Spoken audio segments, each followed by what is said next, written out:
How to hide birthday on LinkedIn. Hi everyone, welcome back to the channel. In today's video I'll guide you on how you can hide birthday on LinkedIn, so just make sure to watch the video till the end. In order to hide your birthday on LinkedIn, all you have to do is simply go ahead and then first of all open the LinkedIn application here. Once you launch a LinkedIn app, if you want to hide your birthday, all you have to do is just tap the profile icon on the left hand side of the screen here, and then just go to this option called view profile over here. Once you go to this option called view profile, you're basically going to land on this page, as you can see, where you just need to tap this little pencil like edit button, as you can find it here. Once you tap on this pencil like edit button, as you find it, you just need to scroll down, look for this option called birthday, and then just tap on it. So just tap on contact info first, just tap on edit contact info, and then here you'll find birthday. Now you can just change your birthday first of all if this isn't accurate, and to successfully actually make your birthday private, just tap on this your network option.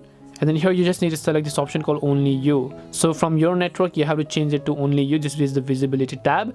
Just select that, tap on save, and your birthday will be successfully hidden. This way you can hide your birthday on LinkedIn. Hope this video was very helpful, and if it did help you, make sure to leave a like and subscribe to the channel. And if you have got any more questions, feel free to leave them down in the comment section. Thank you very much for watching till the end of this tutorial, and see you soon in the next video.